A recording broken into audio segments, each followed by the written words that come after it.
Thank you for joining us. This is Paul Wilson. And Chris Hemke. And you're listening to the Diesel Performance Podcast. Chris, what an interesting week it's been, huh? I'm glad it's Friday. Yeah, you said it, man. Yep. A little wild over at the shop at Duramax Tuner Calibrated Power. Phones have been steady. Stealth have been flying off the shelf. 6-speed conversion kits. A lot of turbos, a lot of 6-speed conversions, a lot of transmission inquiries. We have that new 550 trans out, so guys that are towing, maybe not looking to upgrade turbocharger, things like that, looking for just a mild upgrade. A lot of guys, you know, they're planning for the fall. They're planning on parking their trucks. They're planning on starting their winter builds. Like that plan starts now, honestly. Yeah, well, for the guys that actually are going to follow through and do it. Exactly. You know, I mean, you talk to 100, you'll get maybe 3, you know, right. But whatever. I mean, it is what it is. I've been in these guys' shoes. I know what it's like. It's nerve-wracking. It's exciting. You know, so it's cool to be a part of. Sled pull season's kicking off. Like, it's getting in the full swing for us too, especially with our project that we're working on at the shop, Project Connect, we call it here in-house. So we're going to be actually traveling this weekend, going to a pull to test the truck out. Just got it off the rollers, made some respectable numbers. So like I said, through and through, it's been crazy week at the shop. Yeah, absolutely. So the LBZ budget build's going to be piloted and built by Tyler Franzen. He is one of the sales reps over at Duramax Tuner. I'm just kidding. You have to see the video, guys. You have to see the video to understand the reference. Tyler's a great guy. He's a little bit newer on the video, so you'll see that in the initials. I'll tell you, Chris, we've already recorded about 5 episodes. He's gotten better and better as we're watching the cuts of the later and later episodes, you can see not only is this truck getting more and more polished, but Tyler's definitely progressing as somebody who's on camera. I'm just going to keep giving him crap just because it's fun. And, I mean, he's a good friend of mine. We've been friends for years. So, you know, the dynamic of us at the shop, I pick on him a lot. I'm like the big brother picking on him, this and that, even though he's a foot taller than me. Well, anybody who wants to know what you two are like at the shop just needs to follow both of you on Snapchat. And then they can watch you two work, because all you two do is Snapchat each other, not working I'm all really day. good now with navigating my computer with my right hand, Snapchatting with the reverse camera with my left. Yeah. That way Snapchat can see what I'm doing, working, what he's doing, nothing. And then he gets upset and then Snapchats me, and we have like a couple group Snapchats that we share everything to. Yeah. There's like 30 people, 40 people in the group. And then I put it on my story for all of my Snapchatters to see. And I started putting it on Instagram too. Yeah. So people love it. People love it. They're like, dude, I feel like I work with you. Like, it's like, oh, you're welcome. You feel like you do exactly what we do, which is watch each other not work, right? No, we all give each other shit at the end of the day. It's like, what, like, I don't know what you do, Paul. Like, honest to God, I'll just be honest. I don't know what it is that you do all day. You, my wife, and my boss all say the same thing to me. Your boss, yeah. Nick, I've heard Nick. Paul, what the, you know? But no, like, for me at the end of the day, like, I'm in sales, right? So there's numbers. So even if I look like I'm doing nothing, as long as some money is made, then it's like, all right, well, you did something. Clearly something was done. Yeah. Have you checked out any of the Facebook pages for Duramax Tuner Calibrated Power Diesel Performance Podcast? Yeah, I have. That's what I did. No, you're a liar. That's what I did all day. See, you know what, dude? So, hey, you get paid to be on Facebook all day. I do. You don't. Dude, yes, I do. Yes, yeah, I do no, too. No, you get paid and happen to be on Facebook. No. I get paid to be on Facebook. I do all the lurking. I see what people are talking about, what they like, what they don't like. When I'm on the phone with guys, you know, guys, my demeanor changes when I look you up on Facebook, because then that's that face-to-face interaction. Now I'm talking to you. Now I feel like I know you. I've never felt so much sympathy for your manager. Yeah. Okay.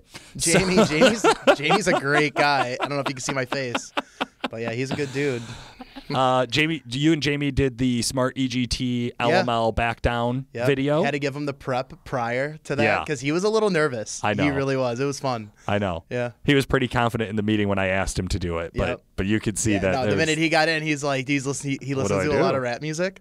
So he's like listening to music in the truck, and I'm like, dude, it does not fit his like character whatsoever. I love that. No, we have 24 characters that work at the shop. Yeah. 26, 24, whatever. Whatever we're up to. But right. And hiring. Actually, hiring. Big shout out if you're a podcast listener and you are a machinist, you have experience with CNC machines, if you have experience in shipping, if you have experience in customer service or sales, we are looking for more people to add to the staff over at Duramax Tuner Calibrated Power. And a mechanic. And a mechanic. Yep. And so a if you're a full-time good wrench, mechanic. got a plethora of tools. Yeah. And you're looking to wrench. We need mechanics. We do want to qualify that by saying, sorry guys, we need somebody local, right. and no training. Like you guys need the training right. already. You need to have training before you come to the door. Because I'll tell you what, our training process at the shop is awesome. It's a lot. There's a lot of OJT in our world, which is on the job training, which is pretty much like sink or swim, kind of teaching your kid at the pool, right? I look at it as like growing up, my dad always tried teaching me how to ride a bike, and never would do it 100 times. And then one day I just was like, I'm going to do it myself. And I figured it out. And that's, you... Brag. No, I'm just saying, like, you walk me through this. Like, you hold my hand through a lot of stuff, and I don't ever get it. Right. And then one day I just pick it up and I just do it myself. Yeah, one day we just tell you I'm done helping, figure it out. and then I figure it out. Like, feast or famine. So the best way to help you is to... Tell me to fuck off. Tell you to fuck Done. Done. Yeah, for real. Thank you. Okay, WC Fab. Wehrli. Generally, WC Fab, of course, sponsors are from Facebook segment. Yep. This week, we did have a ton of messages on Facebook, but I wasn't going to feature any one of them specifically. What I'm getting a lot of questions about is, what should my next step be? So a lot of guys are coming on to our Facebook page and saying, I have this, this, and this. And we've heard a lot of these in the past if you've listened to the show. So they'll come on and say, I've got this, this, and this done to my truck. What advice do you have for me? So I thought maybe for this week's Wehrlis from Facebook, we could kind of just give some general guidelines about, like, here's where your horsepower limiters are. So if you're on a Duramax, any of your Duramax, although I haven't tested the L5Ps, so LB7 all the way up to LML, your first limiter is your trans. You're able to make more horsepower than what your trans can put down, but if we're going to build your truck and talk about putting power down using your truck, you need a built transmission as your first big limiter. Yeah. Right? Tuning, of course, is going to unlock the power to get up to reach those limiters. So I kind of am just assuming tuning here is like, you should already be purchasing tuning before we start having this conversation, right? From there, again, on all trucks, all Duramaxes, turbos, your next major limiter. Right. There are going to be some supporting mods you need to do along the way that could be different depending on which RPO we're talking about. Mm-hmm. But just in general, in the most general sense, Duramax turbos, about 520 to 550. We really don't see more than that out of a stock any year Duramax turbo. And a lot of this can be applied to the Cummins world as well. When we're talking 2003 all the way through 2018, maybe you can get away with some smaller mods. Same with like the newer LMLs. Now we're nitpicking. Right. But from the general consensus, what I want any of our listeners to get out of this is when you're talking about the next step, you need to have an understanding of what your foundation is. Right. What can the foundation support at that given time? Not, well, I have stock trans, but I have up pipes and manifolds. I'm going to throw an exhaust and an intake on there. That's not a next step. That's a supporting mod that's going to help with efficiency. That is not going to get you to the next step in making power and supporting it to the ground. Absolutely. So once we're past the turbos, next on is injectors or CP3, CP4, Usually depending on what year we're talking about. Generally, we're going to group that. Injectors and pump are the next step. Yep. That's the next big ticket item. And unfortunately, from there, now it's a motor. Right. Now it's a long block. Now we're talking rods, pistons, crank potentially, cam, head studs, things like that. I get a lot of questions where guys are like, "Oh, my truck makes 500 horse. I'm gonna head stud it." Well, why? A lot of head gaskets, there are premature head gasket failures, but a lot of that is going to be contested to the tuning that the guys are running or how the truck's being operated. Yeah. In a perfect world with a good tune, you're not going to run into a premature head gasket failure. Chances are on a Duramax, I'm going to see a bottom end failure happen before a head gasket failure happens. True story. In most cases. Not saying that the guys that have had a premature head gasket failure, don't call me and don't message us saying, well, I had this. This is a broad, general... Chris Emke says you're wrong. Extension 2121. Reach him right now. No, I'm just joking. All right, Paul. So I just gave you the deaths there. I'm done with this recording. But for real. No, for real. Okay, so I guess my general point is when you're looking at your next step, you need to know what your limiters are. Yep. You need to know that foundation, like Chris had said, and then you need to look forward and say, well, what's my next horsepower limiter? What is tapped out? Yep. What's holding me back? Trucks don't come all evenly equipped to say this truck makes 400 horse and every one of these parts is at the same limiter, right? They all hit they all come in to be a factor at different horsepower levels. They're all going to be limiting factors at different horsepower levels, and they are all detuned because they need to make one vehicle for a lot of different applications. So they need to be reliable. Yeah, I always tell guys, like GM or Cummins or any OEM, they have to make a vehicle that they could sell to any moron with money or credit and with no instruction. So you can take this truck, put it to gross vehicle weight, put the floor to the woods. Wood to the floor. Thank you. And try to run it up the steepest pass you can. No, the truck's probably not going to live, but they have to make it that safe that it at least could attempt that project, right? Like any moron could buy this truck and drive it, and GM is still going to cover the warranty. Right. So they have to pull back the tuning on them. They have to pull back the power on them. They have to overbuild them in different areas. A lot of what we do is just helping people figure out what that area is and how much it's going to cost to get past it, right? So, again, if you need anything from Chris or I, and you want some advice about what you should do with your build, please shoot us a message on the Diesel Performance Podcast Facebook page. We'd be happy to kind of break that down with you guys and really go through it. This follows me right into Exergy's do's and don'ts, and I usually try to break these two segments up. But with Exergy's do's and don'ts, we've talked a ton about making sure stuff is clean. Look out for debris. Look out for this. Look out for that. What I wanted to hit on today was that same topic of know what your limiters are, right? Trucks, again, in a very general sense, come with more fuel than air for a reason. Right. Like there is a legitimate logic to why you don't live on the edge of your injectors, especially in a competition truck. Yeah. You generally want to have more fuel than air because you want to max out your charger. Within reason, right? Right, yeah. Not 150s on a stock turbo, but 150s on like a Stealth 67, right. That makes a lot of sense to me. Yeah, I mean, I think the big thing there is reliability, dependability, longevity. For a guy that's looking for an example, 700 horsepower, a 45 over will get you there. I mean, a 30% overstretched will get you close to 700. Right. But I just said 30% stretched.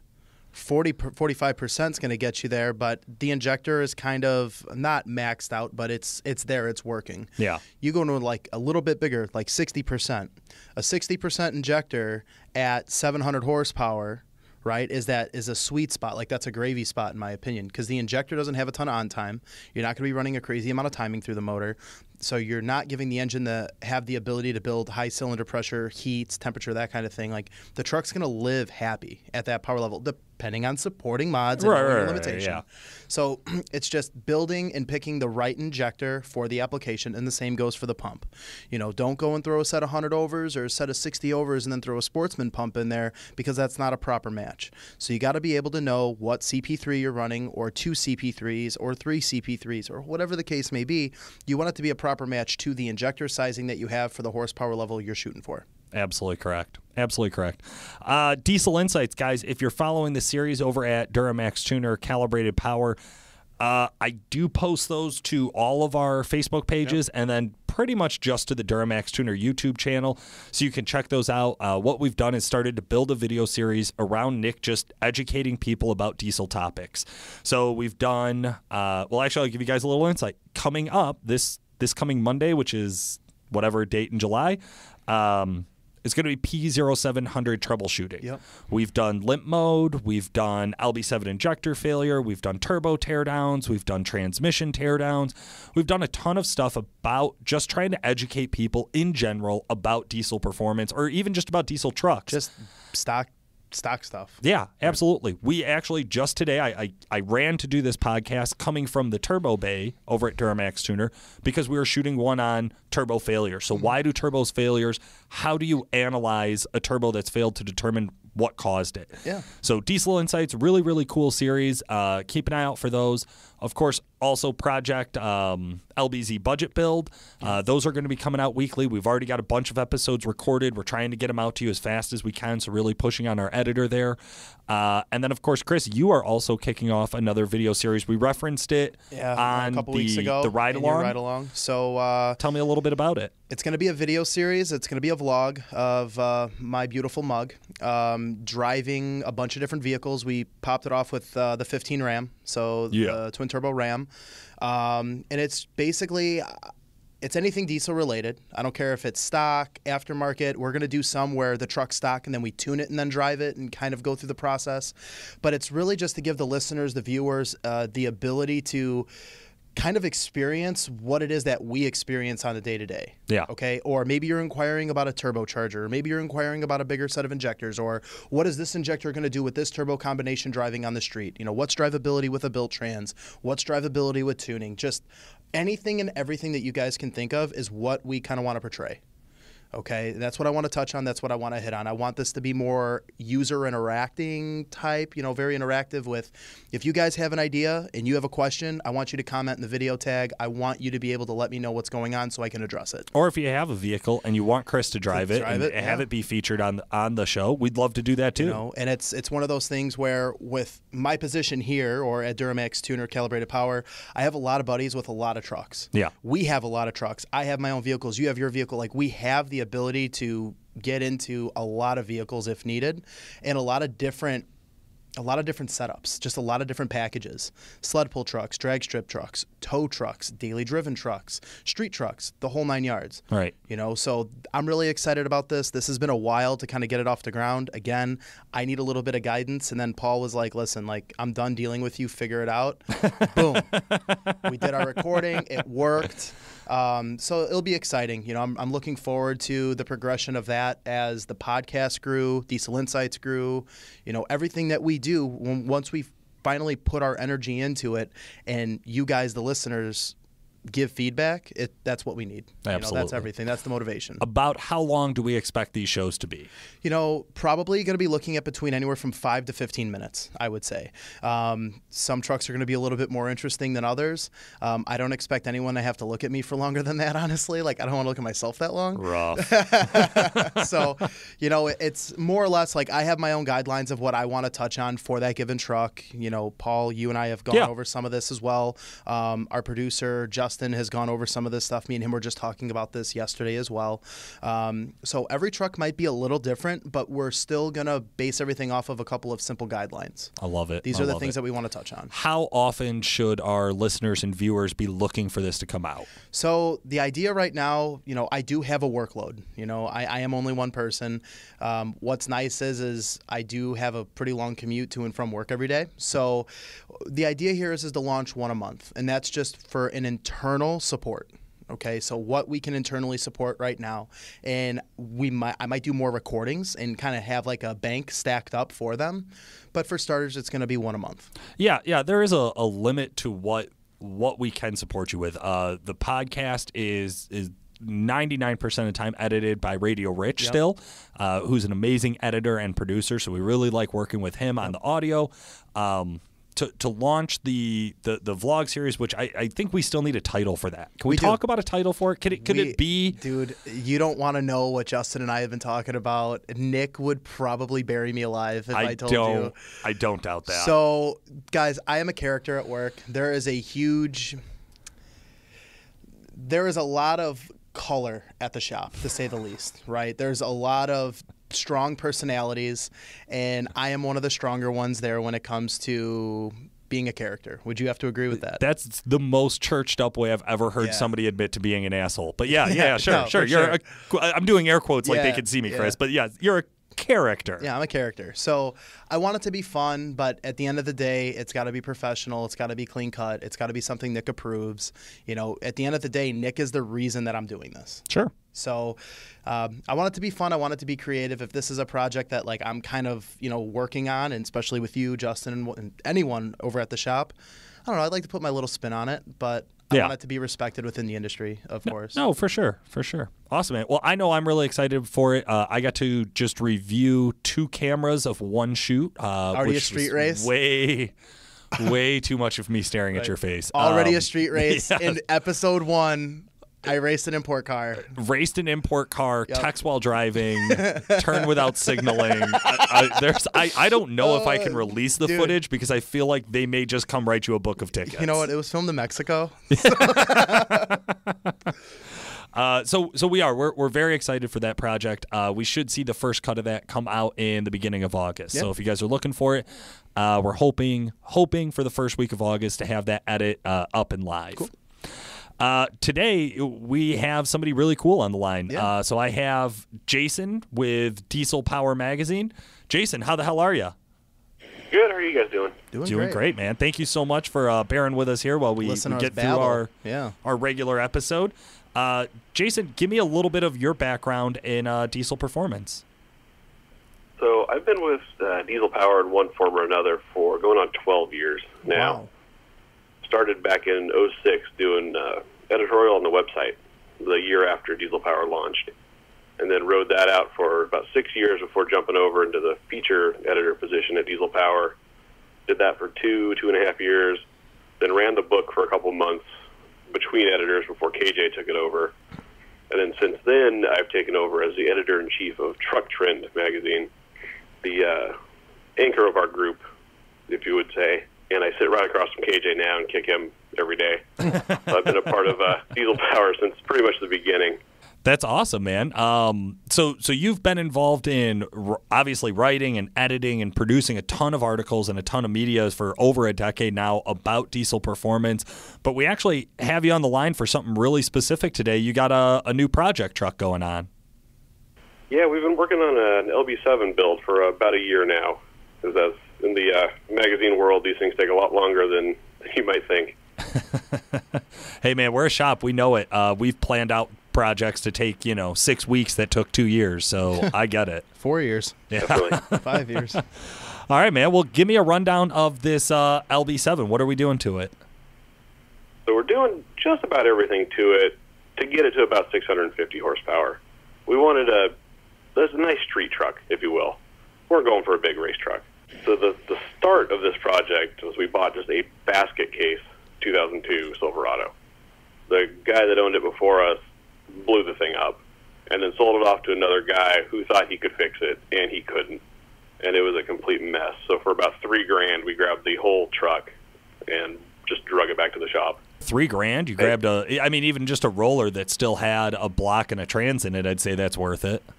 Yeah, that's what we said too. We ended up finding it on Craigslist, called the guy that morning, and we're in his driveway with the trailer that night about 300 miles away. So we grabbed the cash and made it for it because it's a perfectly straight body crew cab 4-wheel drive. So it was a score for sure. Wow. But most of the engine and engine bay and everything else was either in the cab or in the bed. Oh, no. The guy said he just needed a truck for work real quick, thought he could put this one back together, and they definitely could not. So we drug it back, undid everything that he did, found out the damage was worse than they had even said, and decided, well, we're just going to tear it down to the block and start over. Awesome, man. I love when you can take, lemons and make lemonade, right? Like you run into like, oh, this is going to be quick and easy, and we're going to flip this around, or, we're going to get this back on the road right away. And then after you go through like a real inspection, you're like, oh, fuck. Well, It's funny that you say this because DJ, the head tech at our shop, 5 years ago, we went and picked up LOI Duramax, the one that he has now. And when he picked up the truck, there was one cylinder head in the back seat. There was one cylinder head, all the push rods, all the rockers, everything for the top end assembly was in the bed. And the engine bay had the short block with one head still on there. Yes. And he was like, oh, this is a weekend to fix. No, motor was screwed. Like, motor was junk, head was junk. And then he ended up buying another core motor. That motor was junk. So when you see this truck now where, it's all been redone, the body is beautiful, perfect, it's a good running truck, there is such a backstory to that truck that I would never deal with it. I would have sold the truck 6 times over at this point. Oh, yeah. I would never have bought it. Right. So it's cool, so you're working with a clean slate, an open book, if you will, to create what you want. Yeah, and to that same regard, this truck, he kind of put it back together, the former owner. But when we started digging into it, we found that the engine and trans were in, but the converter bolts weren't. They put the starter back. Nice. So we found the top end was sealed up, and one of the rocker bridges was just sitting in the engine. It wasn't on the rockers. Oh, my God. Like, stuff like that was just total facepalm. Like, we would have been screwed had we just tried to get it to run. Ugh. It's crazy, man. It's crazy when guys get into those projects where they're, I love the DIY crowd. Like, I really do support that. I really am a big believer of if you can do it yourself. Save yourself the money. I'm also a big believer that if you can't, just pay somebody to do it right. Because it's going to cost you. Exactly. We took it down to nothing and took the block off the shop, had it bored over, 20 over, redid pretty much everything inside of it that needed to be except for the rods. We left the rods because with our power goal, we figured that's going to be our weak link and our fuse for something to go bad first. So that's the cap off. That's where the 600 horsepower goal comes into play then? Yeah. Okay. So that's where we were aiming for because we were figuring the basis of the project was something that anybody could do, and rods are a little bit further than what your normal guy is going to do. Right. So we left them there, and we figured if we can do 650 on stock rods, we'll be happy. The project will meet its goal, and everything's good.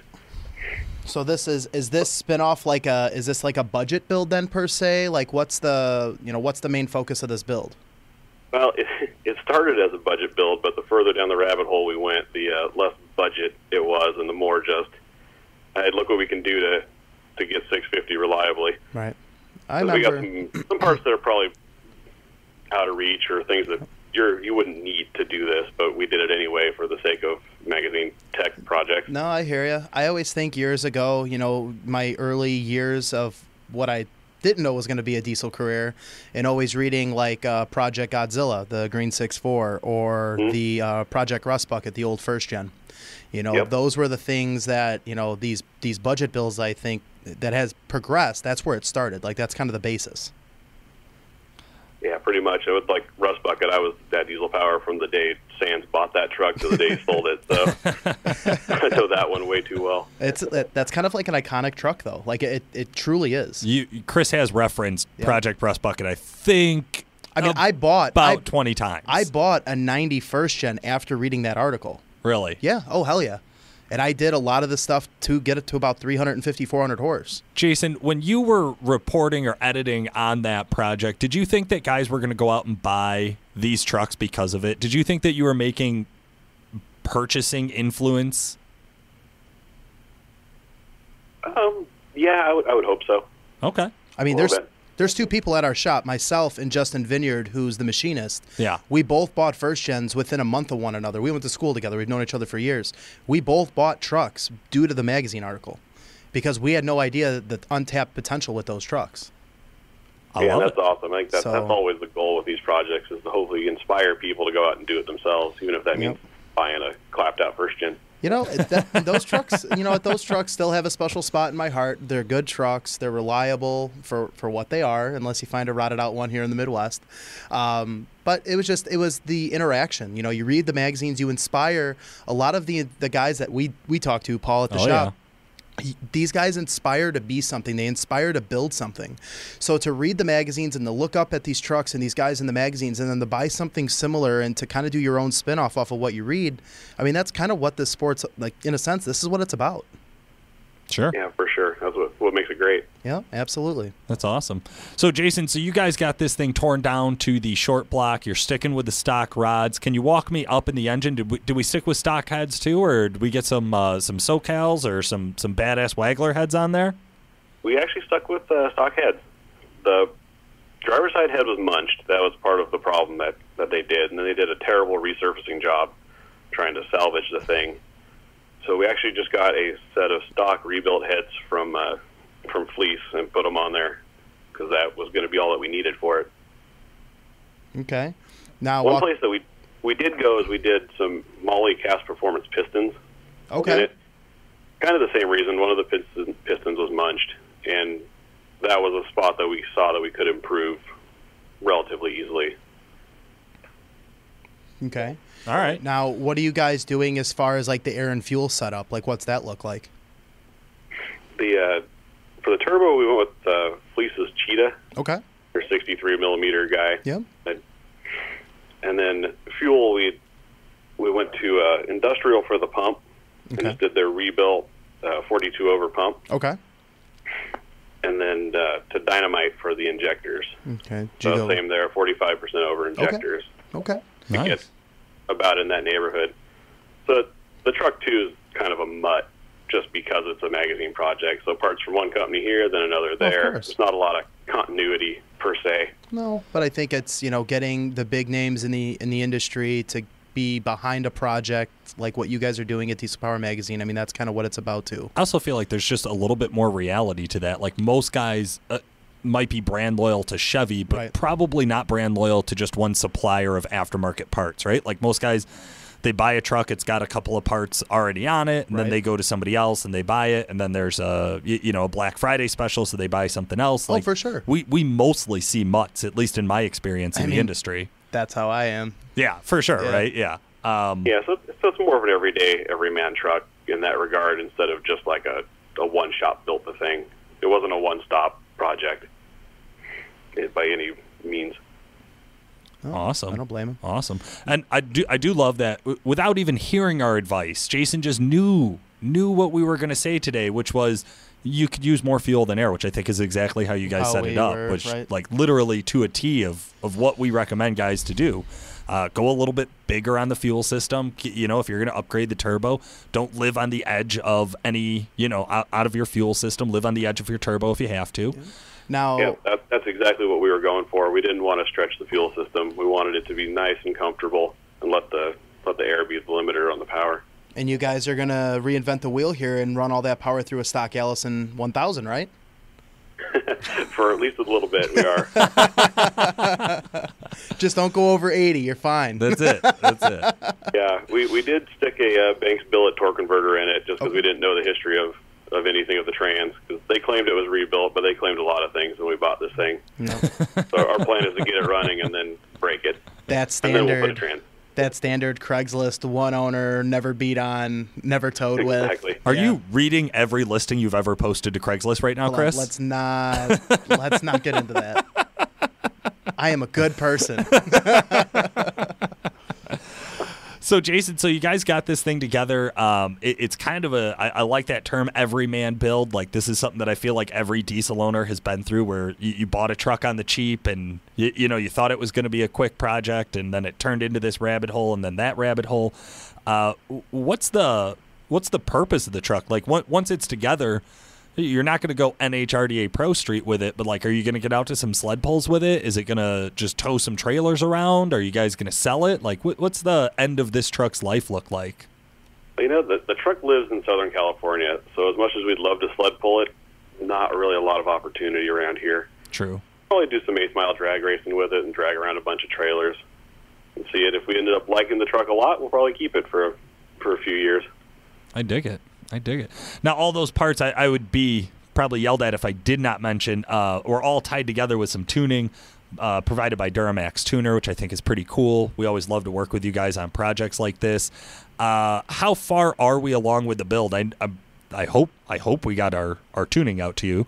But is the truck together? Is it still in pieces? Where are we at? The truck is together. The engine's in it. Let's call it 80 or 90% of the way done with it. There's a few last loose ends to tie up, like throwing the engine wire harness back on and plugging up some batteries and things. But besides that, it's together and filled with most of the fluids.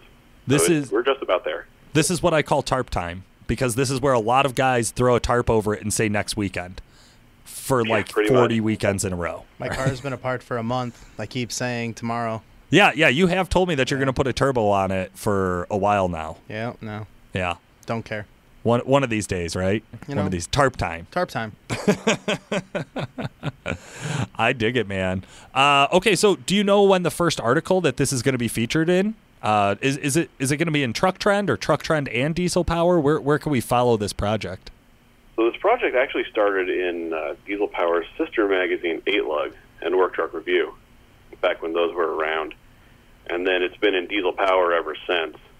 The stories have been out for about a year now. We're just building it piece by piece, story by story. There's more than a dozen of them floating around on trucktrend.com and still coming out today.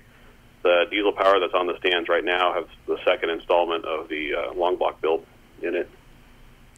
Nice. I bet I've been reading these articles and not even realized that, like, I should have been stringing them together.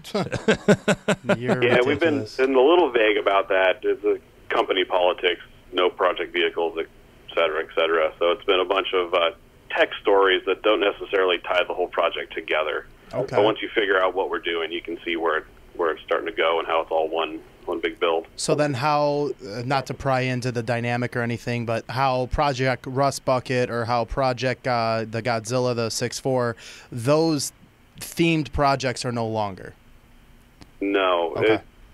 Somewhere along the line, a management choice of no project vehicles. They didn't like the term or something dumb about that, and so they kind of turned into these different things, different tech stories instead of one huge project build. Okay. But it's all still good. We're still doing the same stuff. It's just called something different. Well, I guess there's less obligation to have to finish a project if you didn't want to. That is the danger of it. Yeah. Nice. I love it, man. Well, as you've been doing these articles, what kind of advice would you have for somebody who maybe is going to dive into a project like this? Like, what are some of the big eye-openers that you've had through this project, even after you've had 12 years of diesel experience? Oh, man. It's never judge a book by its cover or believe anybody on Craigslist. Second that one. That's been the big takeaway from this whole project. That and have a good plan before you get into it. We sat down and we tried to draw out a pretty good plan of where we wanted to go and what parts we needed to get there before we got too far into it, so we didn't mismatch things as we went along. Smart. They might be different brands from different people, but hopefully it'll all play nice and end up doing what we want it to do. Awesome, man. Well, I definitely appreciate you carving out some time to talk to our listeners about the truck and just kind of about some of the articles out there. I know we're really excited to see it all come together and maybe even have to meet up with you and do a little bit of review on it. That'd be a great one for Chris's truck or for Chris's vlog series there. Anybody you want to give a shout out to or any thank yous you want to send out? Oh, man, if I thanked everybody that helped us with this, we'd be here all afternoon. I like it. That's a blanket thank you to everybody that's been involved. Perfect. Awesome. Well, guys, for today, this has been Paul Wilson. And Chris Emke. Thanks so much for listening.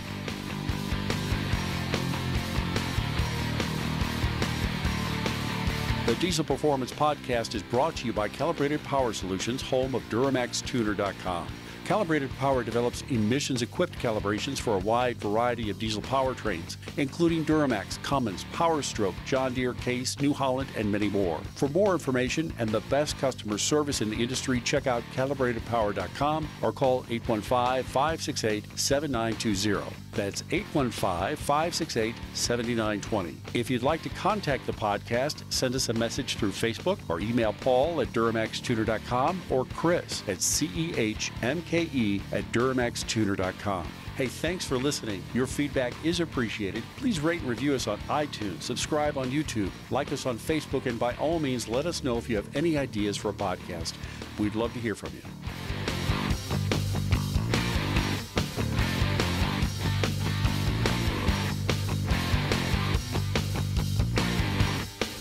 Like, I don't know what you do, Paul. Like, honest to God, I'll just be honest. I don't know what it is that you do all day. You, my wife, and my always doing boss something. all say the same thing to me. Your boss. Yeah, Nick. I've heard Nick. Paul, what the,